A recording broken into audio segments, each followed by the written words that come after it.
Title of the first section is Review, Finding Square Roots.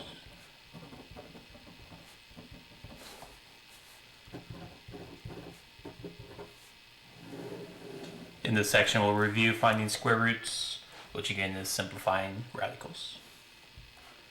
First question is square root or radical 36. If you remember, 36 is a perfect square. There's a number times itself that's 36. And that number would be 6. So the square root or radical 36 is equal to 6. Second question is square root 169. 169 is also a perfect square, meaning a number times itself is 169. And that number would be 13. 13 times 13 is 169.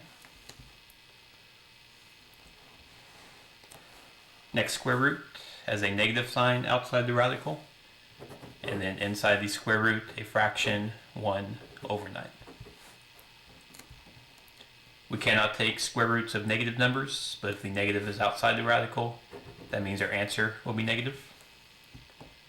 And if you remember taking a square root of a fraction, we can take the square root of the top number and square root the bottom number.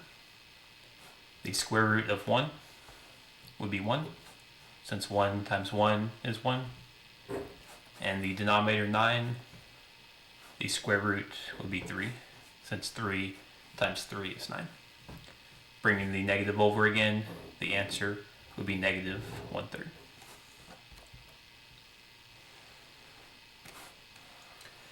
Next square root is square root of 900. If you wanted to, you could do a factor tree for 900, but 900 again is a perfect square.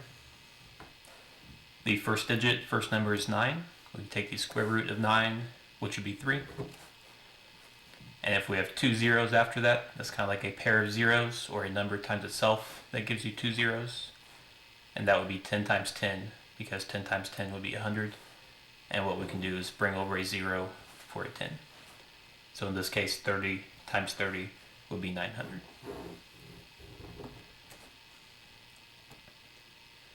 And last question for the section.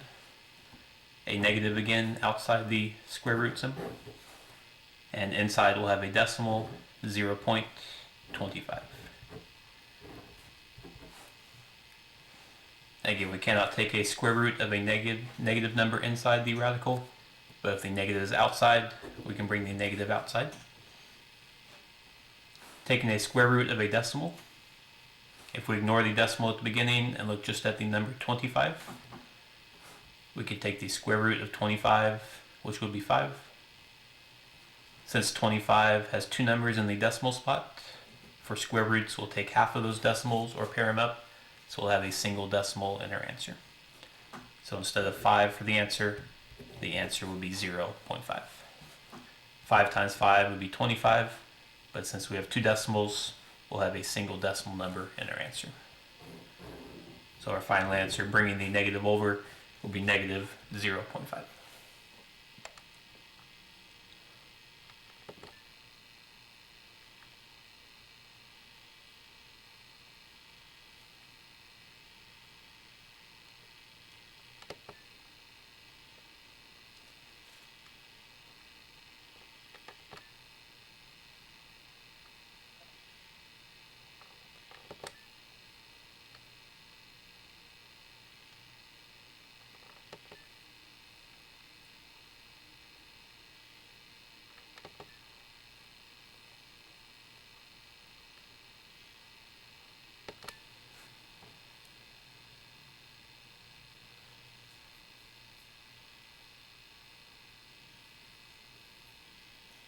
Rational and irrational numbers. The 2 definitions. Rational is a number if you can find a perfect square. So a number where you can find 2 numbers that equals the square root is a perfect square, and that would be rational. Irrational is if you cannot find a perfect square. meaning you cannot simplify the square root without doing a factor tree. There is no number times itself that equals the square root.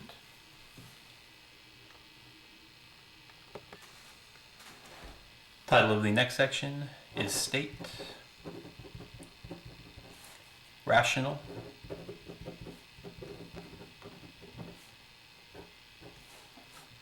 or Irrational.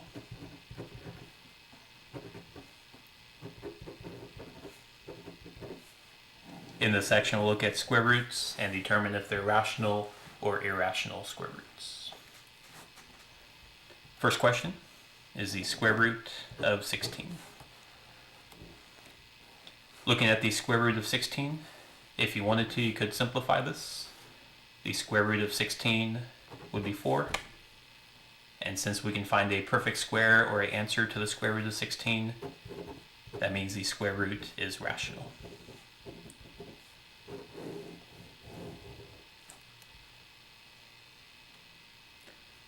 Second question and second square root.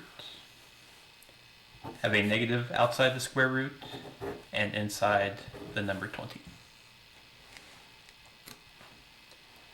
Looking to simplify 20, there is no number times itself that's 20. So again, if there is no number times itself that's 20, that means 20 is not a perfect square. And if it's not a perfect square, that means it's irrational.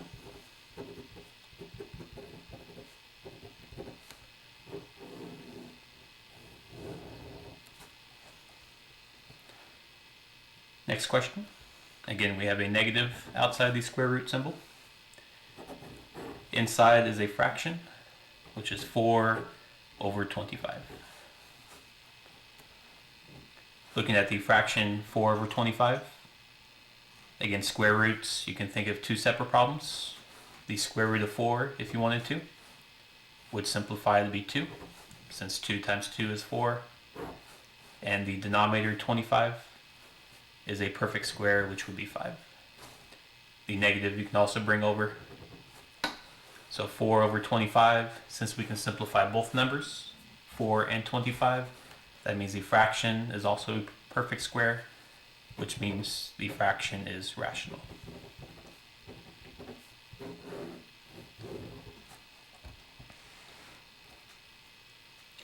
And last question for the section. Square root of another fraction, which is 1 over 6.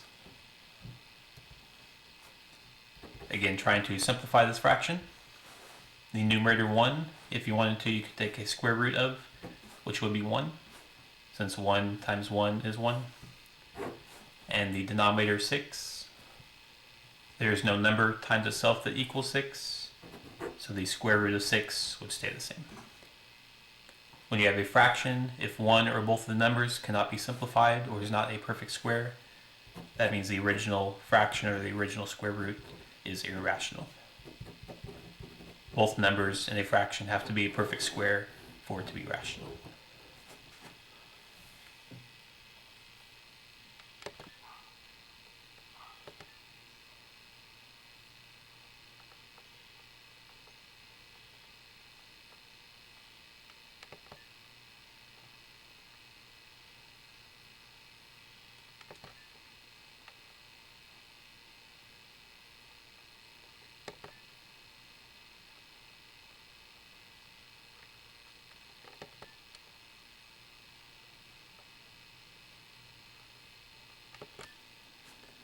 Title of the last section is Estimating.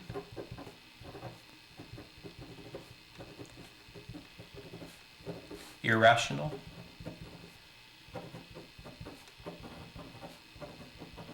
Square roots.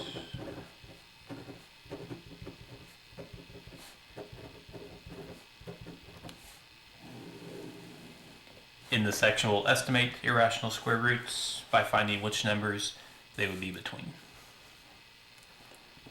The first irrational square root we'll look at is the square root of 20. The square root of 20, again, if you wanted to, you could solve this out by doing a factor tree, but for this section we'll estimate and we'll state between which numbers the square root of 20 would be. Since we cannot take the square root of 20, what we want to do is find two square roots, one square root less than 20 and one bigger than 20 that we can take square roots of. For example, think of the number 20 and numbers less than 20 that you can take square roots of. The number closest to 20 that you can take a square root of would be 16. The square root of 16, if you simplified, would be 4. And also we want to find a square root bigger than 20 that we can also take the square root of. And that number would be 25. Square root of 25 would be 5. Since the square root of 16 is 4, and that's less than 20, the square root of 25 would be 5, and that's bigger than 20. That means the square root of 20 would be between these numbers. So estimating the square root of 20, our answer would be between the two simplified numbers 4 and 5. This means the square root of 20 is between 4 and 5, which means the exact value is some decimal between 4 and 5. Second question, and last question for the section. The irrational square root is the square root of 50. Again, there is no perfect square of 50, but to estimate the square root, we can find one number less than 50 and one number bigger than 50 that we can take the square root of. A number less than 50 that we can take the square root of would be 49. The square root of 49 would be 7. And we also want a square root bigger than 50 that we can also take the perfect square of. And that number would be 64. The square root of 64 would be 8. And again, the square root of 49 is 7, which would be less than 50. The square root of 64, which is bigger than 50, is 8, which means the square root of 50 is between 7 and 8.